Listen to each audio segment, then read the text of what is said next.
नमस्कार, मी सौ निर्मला आपशिंगेकर। आज आपणास हरभरे, शेंगदाणे, काजू हे घालून खिचडी करत आहे।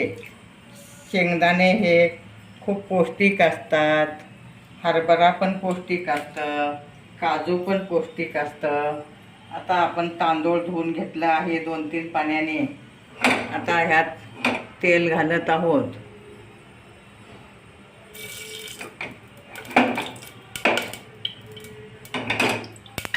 2 वाट्या तांदूळ घेणे, अर्धी वाटी मुगाची डाळ घेणे,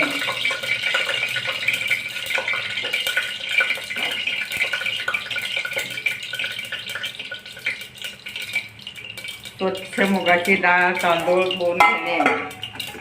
आता आपण त्यात मोहरी आणि जिरे घालत आहोत। मोहरी घालणे आणि जिरे घालणे।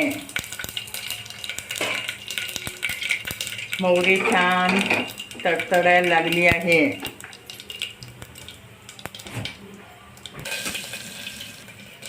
त्यात कढीपत्ता घालणे। कढीपत्ता छान परतून झाला आहे, तुम्ही पाहू शकता। आता आपण त्यात शेंगदाणे आणि हरभरे घालत आहोत। असे एक मोड आलेले हरभरे घेणे।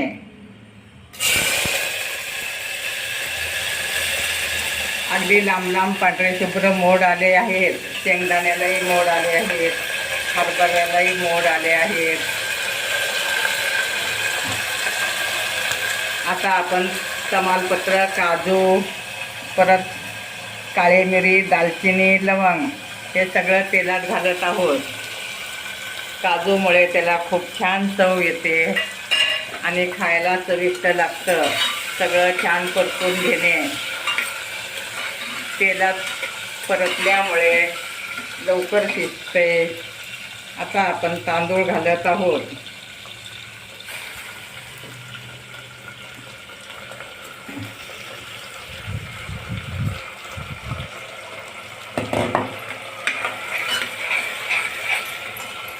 त्यात आता हळद घालणे। अगदी झटपट होणारी रेसिपी आहे। मोड आल्यामुळं एकदम मऊसूत शिजतात। आता 2 चमचे लाल मिरची घालणे। मीठ, चवीपुरतं मीठ घालणे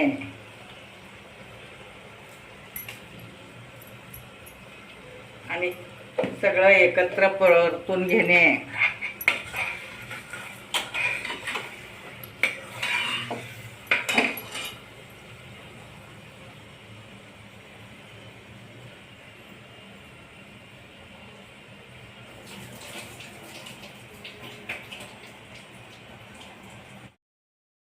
आता कोथिंबीर हिरवीगार आहे, बारीक चिरून घेणे। अशा टाईपमध्ये तुम्ही कोथिंबीर बारीक चिरून घेणे आणि त्यात कोथिंबीर घालणे, अर्धी घालणे, अर्धी वरून सजावटीला ठेवणे। आता छान असं परतून घेणे। तुम्ही पाहू शकता अगदी व्यवस्थित परतून झालं आहे। काजू, शेंगदाणे, हरभरा हे सगळे पौष्टिक पदार्थ आहेत। अगदी ही खिचडी खूप चविष्ट होते काजू घातल्यामुळे। आता आपण 2 वाटीला 4 ग्लास, ह्या ग्लासाने 4 ग्लास पाणी घेणे। आता पाणी घालत आहे।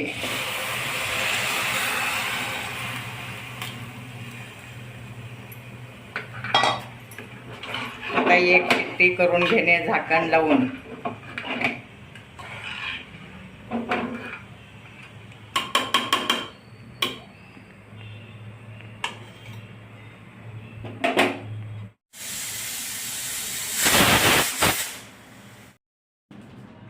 आता आपली खिचडी हरभरा, शेंगदाणे, काजू, ओलं खोबर, कोथिंबीर घालून खिचडी तयार आहे।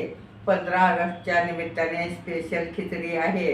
तुम्ही तुपासोबत खाऊ शकता, दह्यासोबत खाऊ शकता, अगदी तसंच जरी खाल्लं तरी खूप पौष्टिक खिचडी आहे. माझे व्हिडिओ लाईक शेअर सबस्क्राईब करा.